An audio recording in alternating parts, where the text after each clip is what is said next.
ಮಾತಾಡಿದಾಗ ಬೆಳಿಗ್ಗೆ ನೀವು ಯಾರು ಇದ್ದೀರಾ ನಾಯಕರ ಹತ್ರ ಕೇಳಿ ಅಲ್ಲಿ. ಹಾಗಾದ್ರೆ ಯಾರನ್ನ ತೀರ್ಮಾನ ಮಾಡುದು? ಜ್ಞಾನೇಂದ್ರ ಇದ್ರು. ಮಾತಾಡ್ಲಿ ಅಧ್ಯಕ್ಷರೇ, ಇವರೊಂದು 5 ನಿಮಿಷ ಮಾತಾಡ್ಲಿ. ಇಲ್ಲ ಮಾನ್ಯ ಅಧ್ಯಕ್ಷರೇ, ನಿಮ್ಮ ಅನುಮತಿ ಮೇರೆ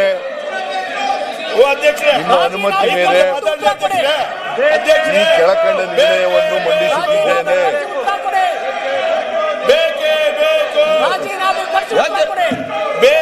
ಪ್ರತಿಪಕ್ಷ ನಾಯಕರೇ, ನಿಮ್ಮ ಮಾತಾಡಿಕೊಂಡು ಹೇಳಿ ಪ್ಲೀಸ್. ಸಂದ ಕೊಡ್ತಾರೆ ಕೂತಲ್ಲಪ್ಪ, ಅಲ್ಲಿ ನೋಡಿ ಯಾಕೆ ಮಾತಾಡಬೇಡಿ. ಪ್ರತಿಪಕ್ಷ ನಾಯಕರೇ, ಕೇಳ್ರಿ, ಕುಳಿಸ್ರಿ. ಮುಖ್ಯಮಂತ್ರಿಗಳು ಮಾತಾಡೋದಾಗ ಯಾವ ತರ ಇಲ್ಲ, I can't understand such being the case.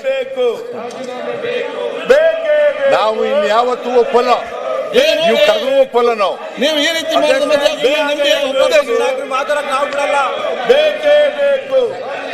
ನಿಮ್ಮ ಲೀಡರ್ಗಳನ್ನು ಮಾತಾಡಿದ್ರು, ನೀವೊಂದು ಮಾತಾಡ್ತಾ ಹೇಳಿದ್ರೆ ರಾಜೀನಾಮೆ ಡಾಕ್ಯುಮೆಂಟ್ ಕೊಡ್ಲಿ ಅವರು. ನಿಮ್ಮನ್ನ ಅಲ್ಲಿ ಮಾತಾಡಿದ್ರು, ಚರ್ಚೆ ಮಾಡಿದಂತ ಸರಿಯಾ? ಈ ಬಿಜೆಪಿ ಶಿಕ್ಷಕ ಮಾತಾಡೋದು ಸಾಕು.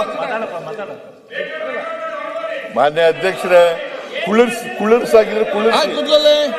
ಯಾರು ನಿಮ್ ಮಾತು ಕೇಳಲ್ಲ ಅವ್ರನ್ನ ಹೊರಗಡೆ ಹಾಕಿ. ಸಂಜೆ ಸದನ ಮುಗಿಯೋ ಮುಂಚೆ ಅಲ್ಲ, ಸದನ ಹಂಗಲ್ಲ, ಟೈಮಿಂಗ್ ಫಿಕ್ಸ್ ಮಾಡಿ. ಮುಖ್ಯಮಂತ್ರಿಗಳ ಮಂಡನೆ ಆದ ನಂತರ ಉತ್ತರ ಕೊಡಿಸ್ತೀರಾ ಅಥವಾ ಆಮೇಲೆ ಕೊಡಿಸ್ತೀರಾ ಅಂತ ಹೇಳಿ. ಯಾವಾಗಂತ ಸಾಯಂಕಾಲ ಅಂತ ಹೇಳಿರೋದು. ನಡೆಸ್ತೀರಾ? ಹೌದು, ರಾತ್ರಿ ನೀವೇ ಹೇಳಿದ್ದೀರಲ್ರಿ 12 ಗಂಟೆವರೆಗೆ ನಡೆಸಿ ಅಂತ ನೀವೇ ಹೇಳಿದ್ರಿ. ನಡೆಸಿ ಉತ್ತರ ಎಷ್ಟು ಕೊಡ್ತೀರಾ ಹೇಳಿ? ಉತ್ತರ 8 ಗಂಟೆಗೆ ಇವತ್ತೇ ಕೊಡ್ತಾರೆ.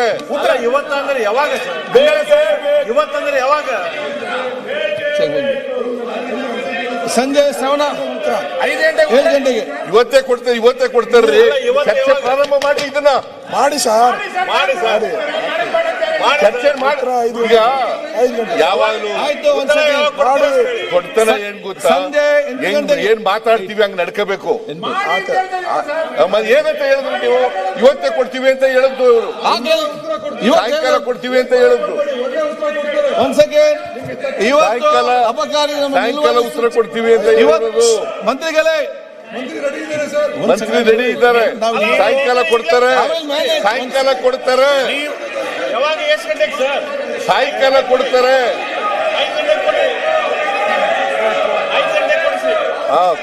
ಕೊಡಿಸ್ತಾರೆ. ಅವ್ರು ರೆಡಿ ಇದ್ದಾರೆ. ಆಯ್ತು, ಸಾಯಂಕಾಲ ತೀರ್ಮಾನ ನಾವು ಮೀಟಿಂಗ್ ಚರ್ಚೆ ಆದ ಇವತ್ತು ಸಂಜೆ ನಾವು ಉತ್ತರ ಕೊಡ್ತೀವಿ ಅಂತ ಹೇಳಿದ್ದಾರೆ. ನಿಲ್ಲಪ್ಪ, ಎಷ್ಟು ಒಂದ್ ಸೆಕೆಂಡ್. ಅದಕ್ಕಾಗಿ ಇವತ್ತು ಸಂಜೆ 8 ಗಂಟೆಗೆ ತಾವು ಉತ್ತರ ಕೊಡ್ಬೇಕು. ಮತ್ತೆಂತ ಆಯ್ತು, 6 ಗಂಟೆಗೆ ಉತ್ತರ ಕೊಡ್ಲಿ. ಇಲ್ಲ, 6 ಗಂಟೆಗೆ ಕೊಡಿ. 6 ಗಂಟೆಗೆ ಕೊಡಿಯಪ್ಪ. ನೀವೇ ಹೇಳಿದ್ದು ರಾತ್ರಿ 12 ಗಂಟೆವರೆಗೂ ನಡೆಸಿ ಅಂತ ಹೇಳಿದ್ದು. ಅವ್ರು ಎಷ್ಟೊಂದು ತೀರ್ಮಾನ ಮಾಡ್ತಾರೆ ಅಷ್ಟೊಂದು ಕೊಡ್ತಾರೆ. ಅವ್ರು ಎಷ್ಟೊಂದು ತೀರ್ಮಾನ ಮಾಡ್ತಾರೆ ಅಷ್ಟೊಂದು ಕೊಡ್ತಾರೆ. ಸಂಜೆ 6 ಗಂಟೆಗೆ ಉತ್ತರ ಕೊಡಿ. 6 o'clock ಕರೆಕ್ಟ್. 6 ಗಂಟೆಗೆ ರಾಜೀನಾಮೆ ತಗೊಂಡು ಸ್ಟಾರ್ಟ್ ಮಾಡಿ ಸರ್. 6 ಗಂಟೆಗೆ ಅಲ್ಲಲ್ಲ, ಉತ್ತರ ಕೊಡ್ಲಿ. ನೀವು ಅಲಿಗೇಷನ್ ಮಾಡಿದ ತಕ್ಷಣ ಯಾರು ರಾಜೀನಾಮೆ ಕೊಟ್ಟಾರ? ಅಲಿಗೇಷನ್ ಮಾಡಿದ ತಕ್ಷಣ ಸುಳ್ಳು ಅಲಿಗೇಷನ್ ಮಾಡಿದ್ರು ಕೊಟ್ಬಿಡಬೇಕು ರಾಜೀನಾಮೆ. ಅವ್ರ ಮೇಲೆ ಯಾವುದೇ ಇಲ್ಲ. Please sit down.